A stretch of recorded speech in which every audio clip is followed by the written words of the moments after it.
Well, good evening and welcome to the Church Safety Guys Facebook Live broadcast on Sunday night. I am James, one of the Church Safety Guys, and I'm joined by Paul on my left-hand side, and Michael or Mike down below. How are you guys doing tonight? Hey, James. Hey, Paul. Not bad. Good. So we're going to get rolling here in a little bit. Real quick, I just want to throw out a comment about our May broadcast sponsors, which Jim and Wendy Howard with Trinity Security Allies have continued to sponsor us. And Jim is doing some great work online with training and different things. So you can visit their website at Trinity Security Allies. And then also Dwayne Harris with Full Armor Church. Both individuals really spend quite a bit of time going around the country and talking to churches and trying to help them where they can with church safety. And so tonight with the Church Safety Guys, we're doing things a tiny bit different, but we are actually going to do a broadcast. We have a gentleman that a lot of you are probably familiar with. He's kind of synonymous with church safety. But if you're joining us and you can list your church where you're located, that's great.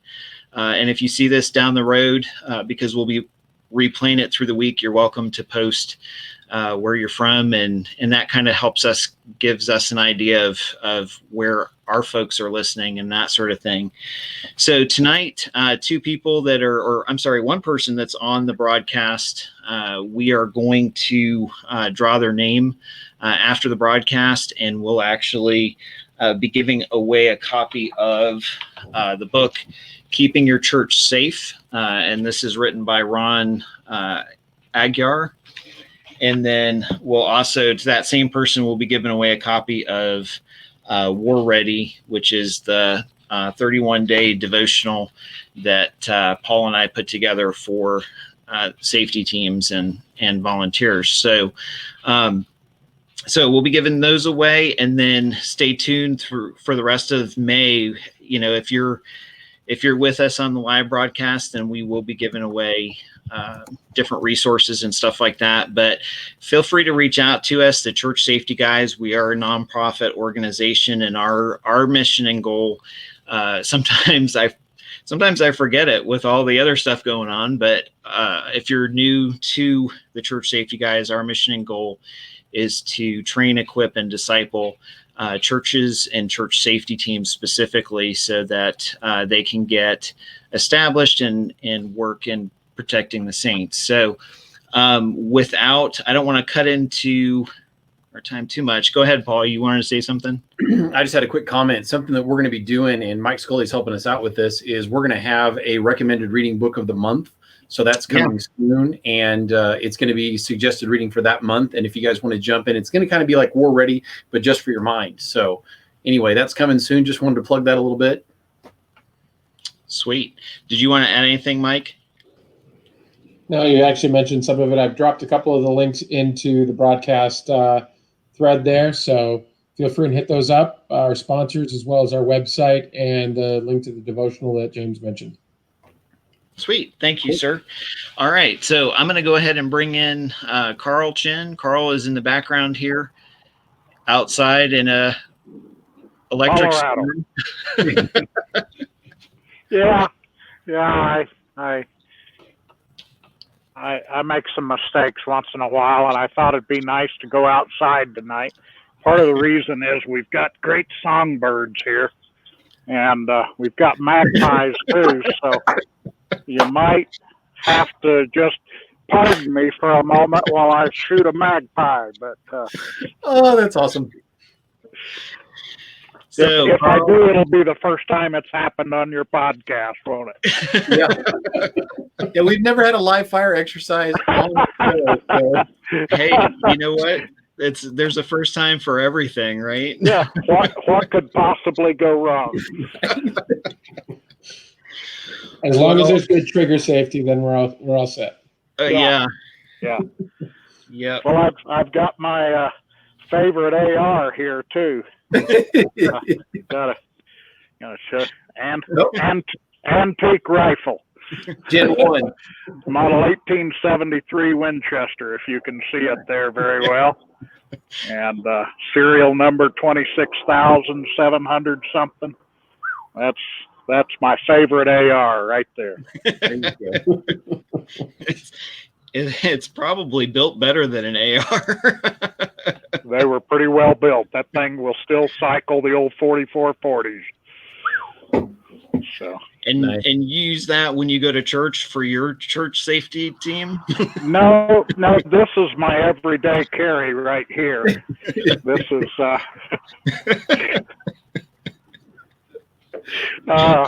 yeah, I moved up from the old 32 Kel-Tec, if you've ever heard that story. We have. We know about the show. When you guys challenge people at the door at your church, you challenge them. You guys get serious. Yeah, that's right. That's right. Yeah, it's interesting. I haven't even served at my church security team since 2016. I was traveling so much that it was unfair to the guys who did go to all the training because we have required training. And I told them, I said, this isn't fair to the guys who do have to go to all of it. So I resigned in January of 2016. And I mean, it's still my church, and that's still where we go when I'm in town. And it's open. Of course, it hadn't been open for a month and a half, but Nice. For sure. Well, I don't know if you remember coming to Columbus. I had you and Jimmy Meeks and the Colonel come, I think it was 2 or 3 years ago. But you have always, you kind of got me into church safety with the book that you wrote. And you've always kind of been a personal hero to me. Paul is kind of pulling up your book here. Well, you got to aim higher for heroes, bud. I'm realistic. Well, I will tell you that my parents actually were both became Christians from the ministry strongly impacted by Focus on the Family and Dr. Dobson. And so I won't tell you where I was in school at the time when the facility situation took place for you there and the facility opened up. But I had the opportunity and the blessing of going to the facility, I think probably 2 or 3 years after you had left, and visiting and seeing different things. So for me, it's, I don't take it lightly. I really appreciate you being able to carve out the time and come on here with us. And we've started, our ministry, and I'm sure other ministries have started as well because of the work that you've done over the years. So thank you very much for putting in the frustrating hours with Jimmy and the Colonel and, doing. And I know how Jimmy is, so I know that's got to be frustrating. That was fun while it lasted. We had a lot of fun gigs together, and we'll probably still do some together. I enjoy traveling with those two guys. And Jimmy called me yesterday, and I called him back, and we never can connect. But I stay in touch with them, and hopefully we'll continue doing some gigs together, and that was always a lot of fun. Jimmy calls them sheepdog conferences, and so I enjoy doing those with Jimmy. I think that's where I got a chance to meet you, Carl. Is that right? Down to North Texas. Okay. Back in January, before all this COVID happened. I was able to meet you there. So. Oh yeah, they're at Jimmy's church. Exactly. Yep. Okay. Yeah. Yep. Yeah. So you were there when we met Jack Wilson and the other folks. So do you live down in that area? I'm down in Austin, outside Austin, Texas. Okay. Now. Okay. Now, it's your last name is Holland, right? Scully. The other one. Scully. Okay. The other one. You have a Michael Holland, don't you? We do. Yeah. He helps out. Yeah, and I have a member, Michael Holland, out of Yukon, Oklahoma, and I thought they were the same, but your Michael Holland doesn't live in Yukon, does he? No, he's. I think he's down in Tennessee. Okay, all right, outside of Memphis. Yeah, I wanted to make a quick comment. Carl, I actually got to meet you very briefly. Not that you'd remember, but I went twice to Tulsa and got to meet you there. Got to hear you give your talk and bought your book there and everything. Okay. And I wanted to echo James's words that I don't think enough people realize that, and I've said this about you and about Jimmy and about Colonel Grossman, is you guys have been out there like Paul Revere. You guys have been trying to wake people up and get people's attention, and I think that's happening, which is exciting. And James has been doing this 10 years. I've been doing it about 10 years. And a lot of the things that we learned that whetted our appetite to go further was from you guys. And so it's actually, for me, it's just kind of almost overwhelming to know that we're sitting here having a candid conversation and talking about church safety in an environment. I don't want to make it overly sappy, but it is a big deal to me. And I don't think a lot of safety teams realize what a debt that they owe to the three of you guys, because without the exhaustive amount of time that you guys have spent, most of us would not be where we are. So I wanted to say thank you. Well, I appreciate that. And I, give a shout out to Jimmy, because what he did was remarkable. I'd been talking to churches in Colorado and Kansas, Oklahoma, Texas. And when Jimmy first reached out to me in 2009, I think it was, he had this idea of bringing me on and speaking in more states. And man, it really took off. And there for a couple of years, we knocked down over 30 states. The three of us have been together over 100 times now. Wow. And so that's what I meant when I said I really enjoyed those gigs. Those were fun, and there's still more coming up. We're still going to be doing more of that. But it's interesting. You mentioned the focus on the family thing. Have the other two of you been there, Paul and Mike? No, sir. Okay, all right, but you've been there. It's on my list for October or September if we're let out of our prison camp. Okay, all right. Well, it was really fun. About October of last year, Dr. Dobson contacted me and wanted to interview me about the FBSN, about the ministry that I've got going now. And so that was a lot of fun. I don't know if you heard that broadcast or not, but it was fun to be back with him. And we talked a lot about the hostage situation. And you guys probably didn't realize this, but that was 23 years ago yesterday. Wow. May 2nd. Yeah. Wow. And so some of us who were there in the lobby that day continue to talk to each other, if not every year, regularly on the anniversary date. One of them is now up in the Indianapolis area, and him and I visited today. But what was interesting this week to me was a criminal justice student was going through hostage negotiation training and studies, and she contacted me. She wanted to do an interview with a hostage and a hostage negotiator that affected a good outcome. And so she interviewed me and the police detective that was the primary hostage negotiator in that issue. And she just sent me her paper this week, sent me and the hostage negotiator the paper. So I wrote about it on this week's Think About It. But it was interesting to me, after 23 years, I heard some things about that incident that I never knew, from the hostage negotiator's side. I mean, I had met him a few days after the incident, and he told me some, But this week I got to read a lot more of behind the scenes of things that I never knew.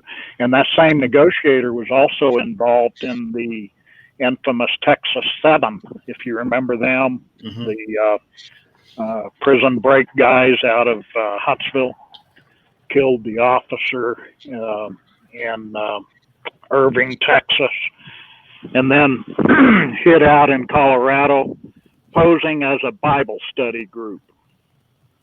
And right up the mountain here from us.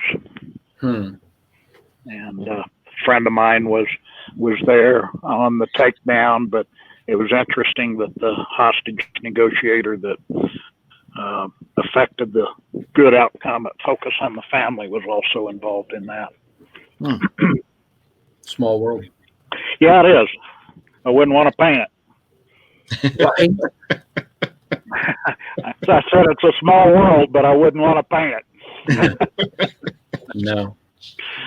So we did take a few questions, so we'll kind of, if it's okay with you, we'll kind of go through those.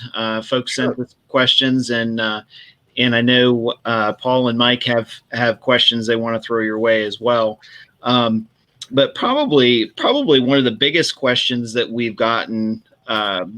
I sent you ahead of time, but what would you tell someone starting a safety team ministry today versus maybe 20 years ago?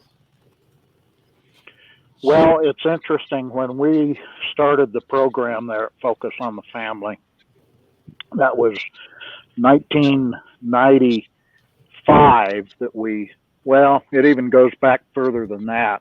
In 1992, we first hired our first security position. And then in 1995, as a result of the Oklahoma City bombing, we upped our level of readiness. And what was interesting comparing then to now is there just weren't many models to go by. We searched, we got some input from Billy Graham Ministries that was at the time in Minneapolis, Minnesota. Got some little bit of encouragement and guidance from a couple of churches, but church security wasn't even two words that went together in those days. And of course, Focus on the Family is not a church, it's a ministry. But after the hostage incident, and you got to understand, I wasn't even in security. I was the building engineer. I was the facilities guy. And the way we had structured it is we had one security position. And since me and the 7 guys that worked for me had radios, we were to be the backup support for the security guy if he needed additional help. We were the facilities side. We weren't even supposed to be in security. And when that call came on the radio that day, when our emergency broadcast went out and called me to the front desk, I think you've all 3 heard me speak of that. As I walked up to the front desk, I wasn't even looking. I mean, I did not have a security mindset at all. And I literally wasn't even looking up. I was a blueprints and specifications guy. And so I was looking down at my watch, measuring how much time it would take me to get to the desk if this was a real issue. And I'll always remember thinking 17 seconds, that's not bad. I could be here pretty quick if it was a real deal. And looked up and I was face to face with the gun. And that experience, as you know, since you've heard me speak in groups before, changed my life. But what I would tell churches now is you have people out there. You have resources. You've got church security guys, church safety guys. You've got, you mentioned Ron Aguirre in Louisville. Great guy, great book. You've got, last week I saw Jim Howard on here. Great guy. You talked about him today too. Oh, by the way, have you ever interviewed Aguirre? Not yet. We haven't. We started. We're kind of hooked on to his book from the USCCA because we're actually affiliates with that association, and so I went up to a church safety conference in March in Green Bay. In Green Bay, Wisconsin, and it was the first time I had seen his book actually, and so I bought 5 or 6 copies to just give to churches because I liked it so much, and I thought it's a great resource for sure. Well, you need to interview him someday and get him to tell the story of the day that they did a skit where a bad guy was supposed to come out from behind the senior pastor and attack him. Now, I don't want to give away the whole story. I'll tell you this much. They had the foresight to tell all the security team. Mm-hmm. So all the security team knew about the skit. So that wasn't the issue, and I'm going to leave it right there as an apple for you to get Ron Aguirre on and get him to tell that story. Your audience would love it, and they would love him. Wow. He's been doing this a long time. He was actually doing it, I think, before Focus on the Family did it. We just didn't know about Ron. Sure. But he's a great guy. Nice. That's one of the things that I find one of the biggest privileges we get to do is we get to meet people and talk about real life situations, and the Lord is opening an incredible door that 2 years ago we never would have thought would have been open. And and folks like yourself will say, hey, you need to go interview this guy, and then we're going to make contact and see what we can do. And it's really starting to resonate with our members here in the group and beyond. So thank you for the tip. Well, you won't regret it. He's an interesting speaker. He's a great guy, and he'll delight your audience. And it's interesting. I was talking to one of the people on the line tonight. He called me a little bit ago, and I hadn't heard from him for a while. And you guys might know Stretch Wilcox. He's another fun one you ought to interview someday. But I was telling him about the way I view different folks like you and Ron and Jim Howard and Juan. I told Stretch it's like we're lighthouses along the coast, and not every ship is going to pull into my harbor or your harbor or Jim's. We are all in this gig together.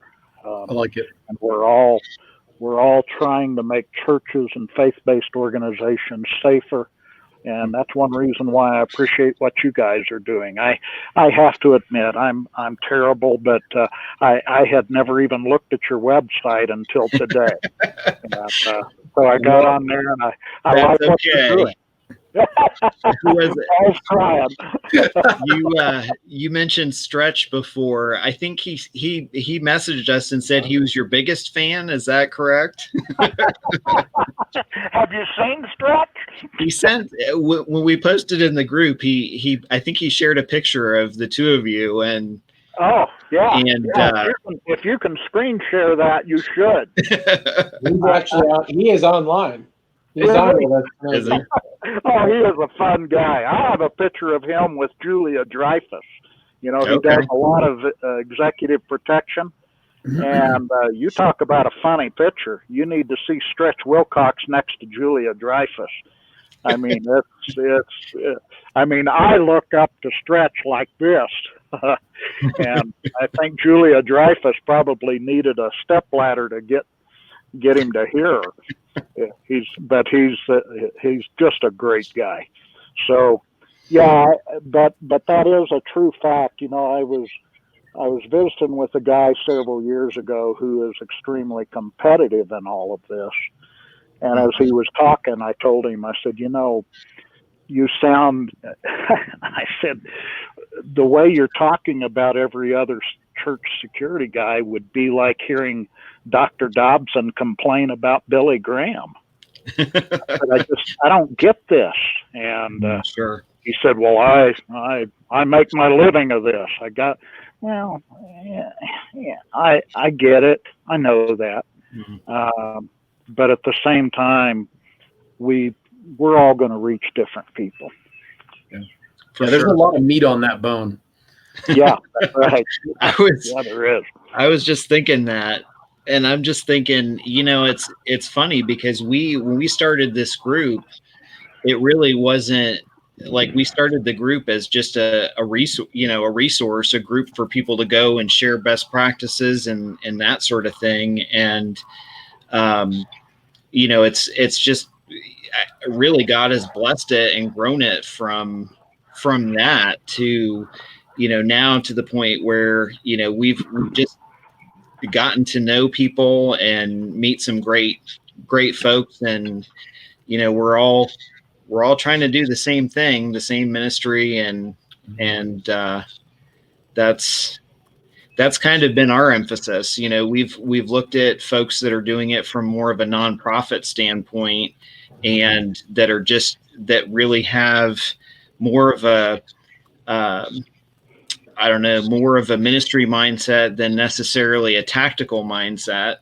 And, that's kind of, I think that's why we've gotten to know Jim Howard so well and Simon too, because, we all kind of have the same mindset. So it's nice to see other people out there doing the same thing. Yeah.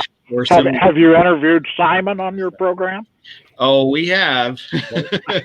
I love Simon. He's Dave Grossman called me here a while back. He said, I got this invitation from this guy, Simon Osama. And he said, he dropped your name. He said, do you know this guy? I said, oh, yeah. I said, he's my black friend with an Australian accent and an Islamic name. I love Simon. He sent me a text today. He was out with his son driving around in his MGB. I didn't know anybody still had an MGB, but he sent me it. I think it was two weeks ago. And I had to laugh too, because he sent a picture of that to me and I'm like, he's like, do you know what this is? And I said, absolutely. I know what that is. I didn't know they even had those around anymore. Yeah. Yeah. He's a lot of fun. And that gets back to your question a while ago of what would I tell people is I would tell them, you don't have to reinvent the wheel. There's a lot of resources out there.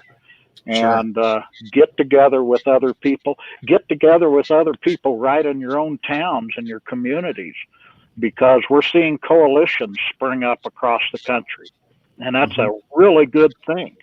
We used to be silos of information, and we're breaking out of those silos, and we're able to have a relationship with the people down the street. And it's fascinating to me. It's the security guys who are breaking down those walls between the different theologies and denominations. We're getting out there and we're meeting people down the street. Right after the the Tree of Life shooting at Pittsburgh, that was in October of 2018. And so right after that was over, right after that aired, I went down to our synagogue here, and of course they had their A-phone intercom system outside. It's a very secure facility, and I pushed on the button, and they said, "Can we help you?" And I said, "I just wondered if so and so is in," and I mentioned the lady that manages their security there for them. She's actually the general manager. And they said, "Who's calling?" And I said, "It's Carl Chinn." And a little bit later they came on and said, "Oh yeah, Carl, come in." And it's because we already had a relationship. I'd been in the synagogue before. She had been to some of the training that we had put on for people in the area. And that's what it takes. And I just asked her that day, I said, what do you need? She said, we need to put a plan together. Does anybody have a plan that would be able to share it with us? I pulled out my cell phone. I called a friend of mine, told him where I was at. I said, would you mind sharing your standard operating procedures with her? And he said, hand her the phone. I'll set up a meeting right now, and I'll come down, walk the synagogue. I'll give her an editable copy of our standard operating procedures. You know, and it's because of those relationships that you can reach out to people in their time of need and help them. You know, when a church is attacked, the other churches in the area all come around them. It's not a time when they complain about their various theologies or any of that. They help them. They show up to help them. For sure. That's how it should be. Yeah. Exactly. Sure. Definitely. Yep. Paul, I'll throw it over to you. You had a few questions for I did, and I don't know if we're going to get them all in tonight. Obviously, there's an open invitation for me, and I'm sure that goes for the other two guys to have you back again. One of the biggest. That's why I talk about all this unrelated stuff, is so I can come back. Who would show a Colt 45? But I have to say, as much as I've enjoyed other interviews, this has piqued my attention because there's guns flying everywhere and there's lightning in the background. I think there was some moonshine going on a minute ago. You'll never know when there's a blackbird coming over. Well, on a serious note, though, in your book and then in your dissertations, when you're talking, at the sheepdog seminars, one of the things that really resonated with me, and I have used your story, I don't know how many times, with people who they don't carry enough gun for the fight. And so if I was to posit a question to you tonight for people who are listening, who maybe are new to firearms or they've been carrying for a while, but they have that 5-shot revolver or they have that little single stack handgun, maybe in a mouse caliber, put us in that hallway with you at your aha moment and then help them to understand why maybe that's a bad idea. Well, for those who've never heard the story, when our shooting erupted at our church, I was upstairs doing executive protection for Jack Hayford, our guest speaker that day, and our senior pastor. And when the shots rang out, it was extremely loud. If you've ever been in a building with an AR, and our hallway is 120 yards long, 30 some feet wide. It's hard quarry tile, drywall walls, drywall ceilings. And our church is so big, it's an 8,500 seat sanctuary, about 200,000 square foot building. And I was at a place where I hadn't heard the shots out in the parking lot that had killed the two girls. And the first shots I heard was when he came into the building. And I started towards him. And as I came down the stairs into that hallway, of course, people were running up the stairs and I was going down, and I had my firearm up so I wasn't muzzling people. And I couldn't tell where the shots were coming from. It sounded like explosions. And one of our unarmed security guys standing down there in the hallway saw me coming into the scene. And he yelled at me, he said, "The shooter's coming through the doors to your left." And he pointed towards the east main entry of our building. And that's when I saw the guy coming to me in all black tactical. And I could see he had an AR. I didn't know at the time it had been modified to a 6.8 millimeter. And when I say AR, I don't mean antique rifle in this case. I mean, he had a AR Bushmaster modified to 6.8. And as I tell people in the seminars, I was carrying a 32 automatic Colt pistol. It was a Kel-Tec 32 ACP. And what I tell folks everywhere I go is I look back at myself then, and that was stupid. Okay. If you want to carry a 32 Kel-Tec for your own protection against garter snakes and big spiders, that's fine. But it's not the right pistol to protect others. And I stand behind my comment on that 100%. It's not the right firearm to protect others. That was a stupid choice on my part. I had made that choice several years earlier because it was easy to conceal, it was easy to carry, and I was familiar with the old 3-3-5 rule, I think they call it. You know, most gun battles are over in 5 seconds. There's fewer than 3 shots fired at a distance of 3 yards or less. Mm-hmm. And even with that, even if it had been those ranges, that's still not the right weapon to carry to protect others. That's just the way it is. And I tell folks that we did some things right that day. We had a team that went towards the sound of gunfire. Some of them were unarmed, but everybody went towards it. And I tell people we had the right people, even though we had one idiot on the team with a 32 Kel-Tec. you do what you can do. So that's my feelings on firearms. Is it really needs to be 9mm or more, in my opinion. And when I first started studying this, the 9mm was kind of on the bubble. But, you know, there's been a lot of research and development in that round, whereas the 40, the 10mm, the 357 SIG, the 45, all of those were in a bracket that didn't need a lot of research and development because they already had the penetration that you need for a firearm of protection.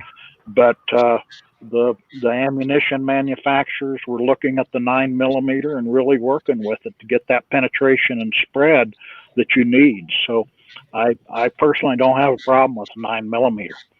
I carry a 45 now. Well, it's not this one. Okay? this one, you can't hardly see it from there, but right there, there's a little thing that says 45B. That means black powder. So, but I see people carrying 9mm, and I think that's a fine firearm to carry. Do your research on what you're shooting. You know, sure. The bullets, the make, the brand. I think when you originally when you came to my church and you and Jimmy and you went through that story, I think it was very eye-opening for a lot of people, including myself. I've always carried a 40 just because that's my favorite round to shoot. But at the same time, even though I was already carrying that, what kind of resonated to me was just, again, making sure that you have enough to protect people. And the thought of, okay, you know, what type of situation could I come into?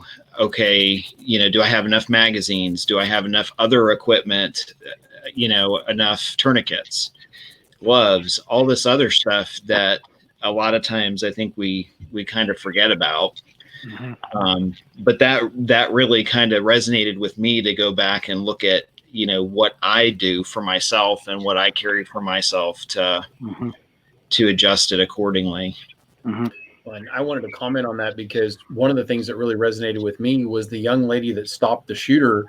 I don't remember what she was carrying, but I think it was like a 15-round magazine and a Glock 19 or something in that family. Not 9mm Beretta. Okay. So it's similar size and shape. And she was carrying a gunfighter's gun. And I remember at that point in time, I was killing paper targets standing still. when I had read the original account of the story, and I wasn't moving and shooting, and it wasn't under stress with adrenaline pumping. And when I realized that a competent shooter emptied a magazine at the guy to get him on the ground, and as I recall the story, he took his own life, that was humbling and gut checking for me to realize, it's so easy for us to think we're Rambo, and then to realize that the slide locked back. She fired everything she had and got him down. And I think that was an eye-opener for me, because I had the same kind of aha moment that James is talking about. And I carry my firearm and 2 backup magazines minimum. And if I'm doing an executive protection detail for somebody, it's oftentimes more than that, because I am my first responder, and probably my only first responder in some of those circumstances. So that was an eye opener for me. Everyday carry has changed, I think, since that, for a lot of people. I think we've heard it here tonight, but yeah, even from that sense, that chance to up caliber that instantly, but yes, that additional carry, it's not just the caliber of weapon, it's the capability of using it, but it's also having enough ammunition to be able to keep it in the fight.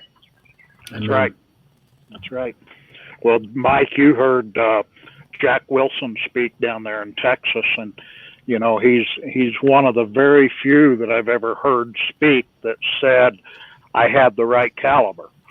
Yeah. Usually when somebody's on the backside of a shooting, they question what they went into that with. They didn't have enough in their magazine. They didn't have enough magazines. They didn't have a big enough caliber.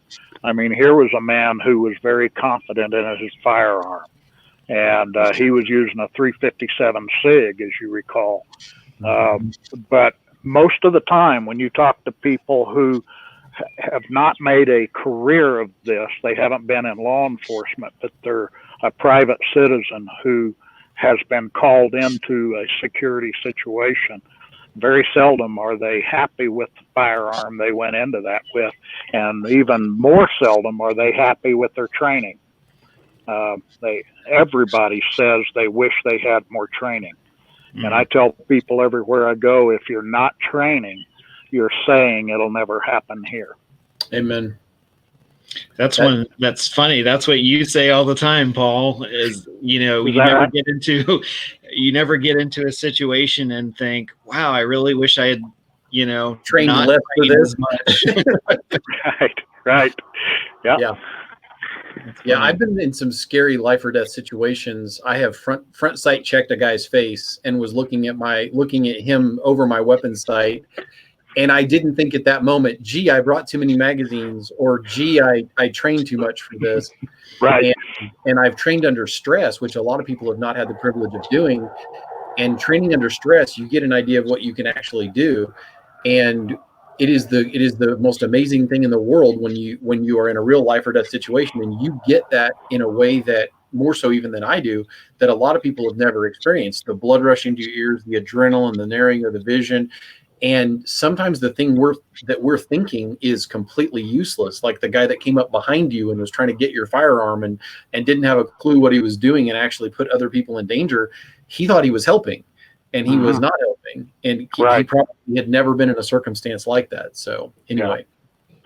Years ago, we were trying to get some interest from local ranges to support some church security efforts, and we were going around to different ones, and we ran into this rather boisterous fellow who was big time contractor and wore the what do you call them, Rolex watch, and had gold hanging all over him, and boy, he talked to everybody like they were his subordinates. And he built a big gun range here, and he told me and the guy that were with him, he said, I think this church security's a good thing. He said, I go to a lot of churches, and he said, I'll tell you what, I always got my 45 on me, and if something goes down, I'm going to be one of them that's going to stop it. And I thought, wow, there's a lot of churches that don't understand that you very well could have somebody like that in your pews. Yeah. And he ain't going to be no part of no team, but he's going to be the cavalry. And if you don't think those, if you're in a big church and you don't think you got those folks in your audience, think again. They're there. They're there. We actually had some people in my church. We're in Missouri, and our pastor and board decided that if you had a concealed carry permit and no priors, which obviously if you have priors, no concealed carry permit, they were okay with it. And as I was learning initially, I was more happy with that because I had a small team than I was later. And I started emphasizing to folks, let us take the lead. And if you see us losing, then jump in, but maybe use that weapon and get people out of there and protect people and shepherd people away from the threat. Because there are a lot of people. I mean, I've had people tell me, "Oh, if it goes sideways, I've got your back." And I'm thinking, I don't know your training, I don't know anything about you, and you're kind of scaring me right now. Right? Yeah, that's right. I had a guy suggest to me once after, in fact, it was a sheepdog seminar I'd been to with Dave and Jimmy. And the guy come up to me and he said, what you need to be teaching is you need to teach these people to, anytime they see a police officer with somebody pulled over, they need to pull over behind him and have their gun and let that police officer know they're there to back him up. I said, I don't think we're going to be teaching that. I don't think most police officers want to hear that. And he was just adamant. Now, I will say, I guess in a little bit of defense to that, now, when I drive past a police car stopped by the side of the road, I always look and see what's going on. You bet. I have enough. But I don't pull over behind him and stand up there showing him, I'm ready, I got your back. Yeah, make sure you show him the gun when you do it. Yeah, right. Yeah. As a police chaplain, as a civilian who is a police chaplain, I've literally had officers point at me and go like this, come here. And I've rolled by officers and mouthed the words, "Are you code 4? Are you good?" And had officers nod and smile. And then I've had them go like this, and I've swung in behind them. But I'm a known quantity. I've trained alongside of them, and we've fought together in some instances. It's a little bit different. And the irony was, my pastor, he passed away, great man, was my best friend for 21 years. He got to the point that he fell so in love with that idea, he started befriending all the local officers, and then he would slow down and check on them. And 2 or 3 times, because it's small towns, there's no backup. Yep. And it actually opened up a little ministry opportunity for him. So we actually had a reputation for having a pistol packing preacher who would back up the police.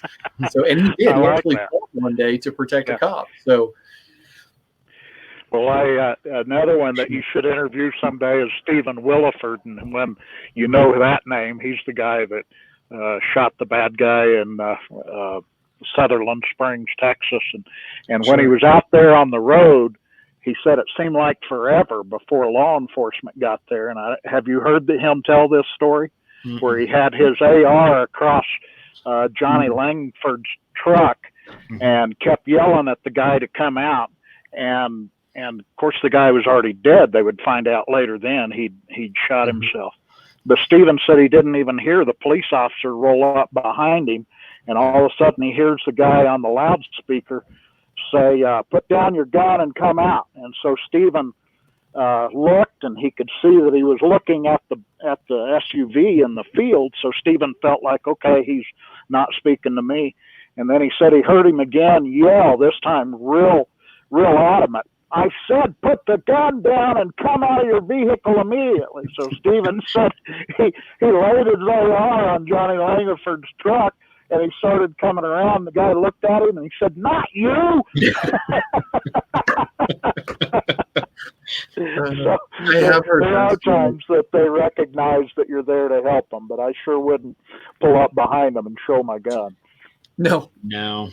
It is kind of interesting because, we get some interesting comments as well, with Paul. I think Paul and I have been kind of overseeing the group longer because Mike's kind of newer with the group, but some of the interesting ideas, some of the stories that we've had just from talking to different churches about stuff like that over the last couple of years is, I don't know, we could probably write a book on that at some point. Yeah.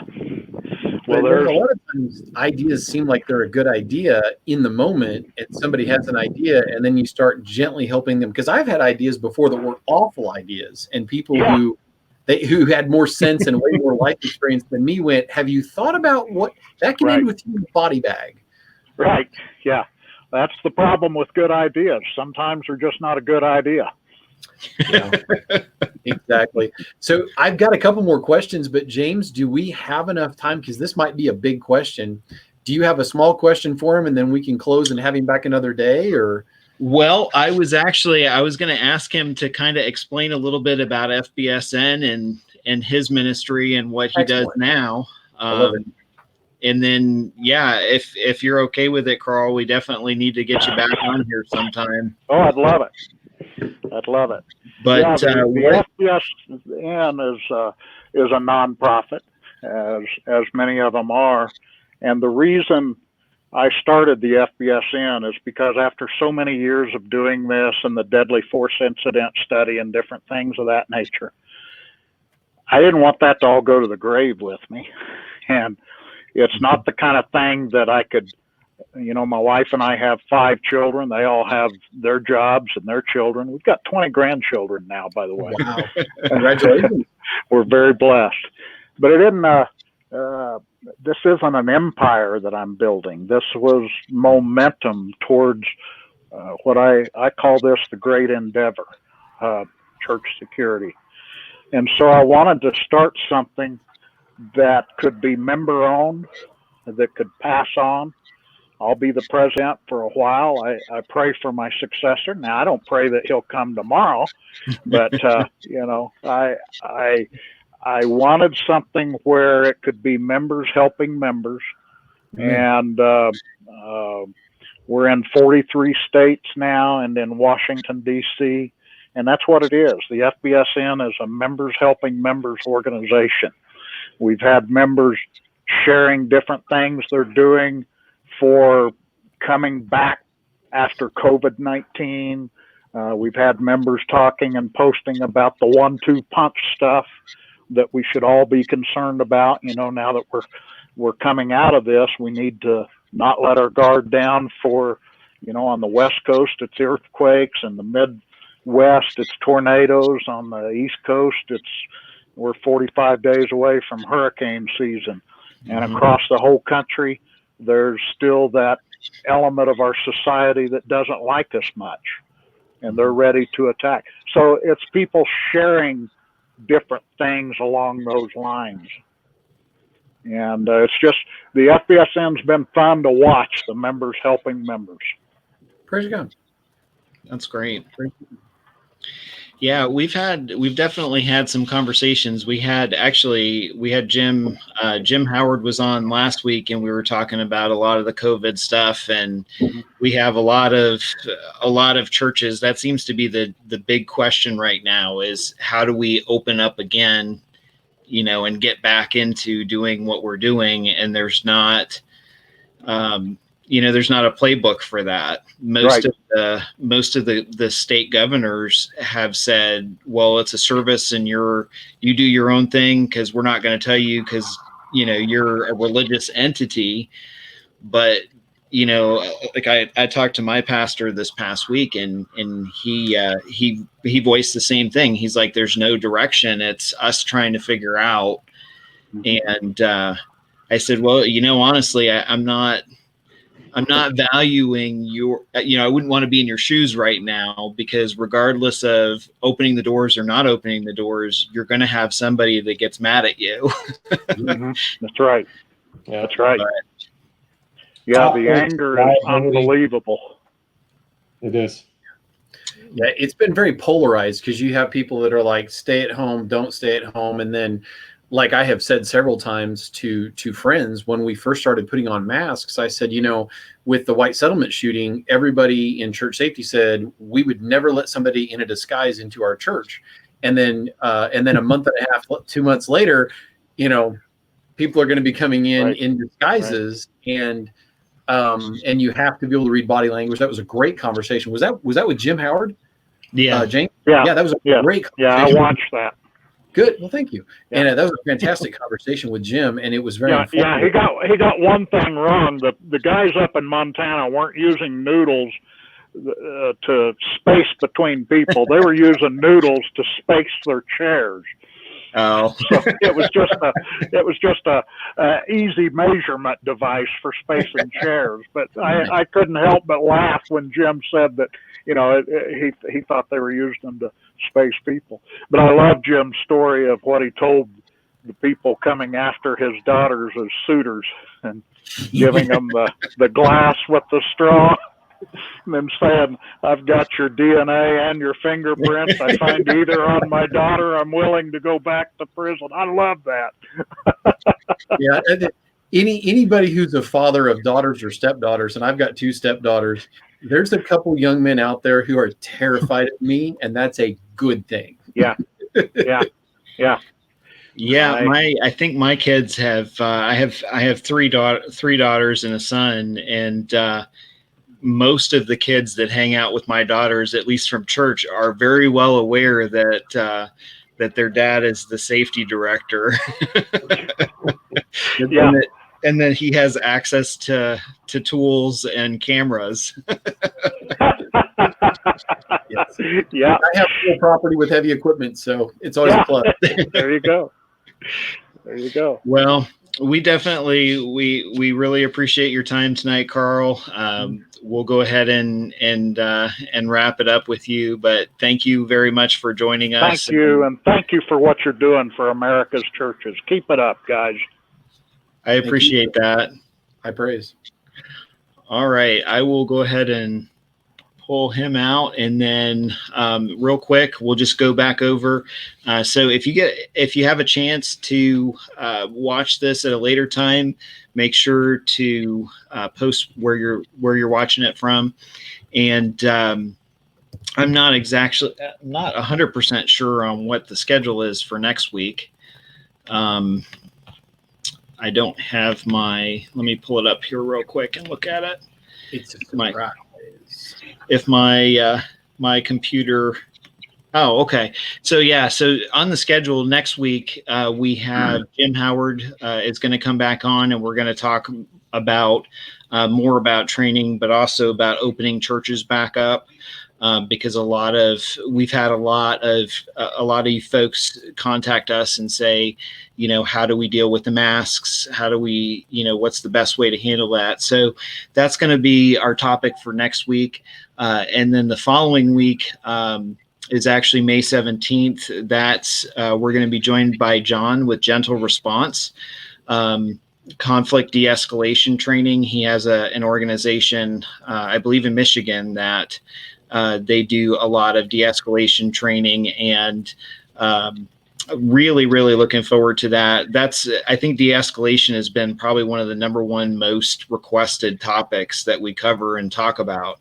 Mm-hmm. So I'm definitely looking forward to chatting with him about that. But thanks for watching. We will actually, like I said earlier, we will be going through, and folks that were on the live broadcast, we're going to draw a name for those 2 books. And if you have an opportunity, make sure to check out our website at churchsafetyguys.com. And I am going to turn it over to Paul, and we will close in prayer and bid you guys good night. All right. If you guys will bow your heads with me. Dear Heavenly Father, Lord God, I thank you for awesome opportunities to bring great interviews to people. Lord God, I thank you for opportunities to bless churches. And I thank you for what you're doing in this group with our members, with new friendships that are developing. Lord God, there's a podcast coming. We've got this book out that is there to bless people. And Lord God, we humble ourselves and we thank you for what you're doing. Use us. We want to help not just awaken churches, Lord God. You're awakening your churches to the need, but we want to help equip them, Lord God. And getting to be part of that is an exciting and a fulfilling thing. And Lord God, I ask that you would go ahead of us, that you'd fight our battles, Lord God. That your word says that unless you watch over the city, the watchmen watch in vain. We can make all the plans in the world, but without your hand on it, it means nothing. So Lord God, we pray for protection as we bring our churches back. We pray for discernment as we go back into our churches and we worship you and we learn about you again. And we just thank you again in your son Jesus' name. Amen. Amen. So thanks for watching tonight, guys. Take care. This week, just to mention real quick, Jim Howard has got some online training coming up. I believe it's Thursday, but check out his website, Trinity Security Allies.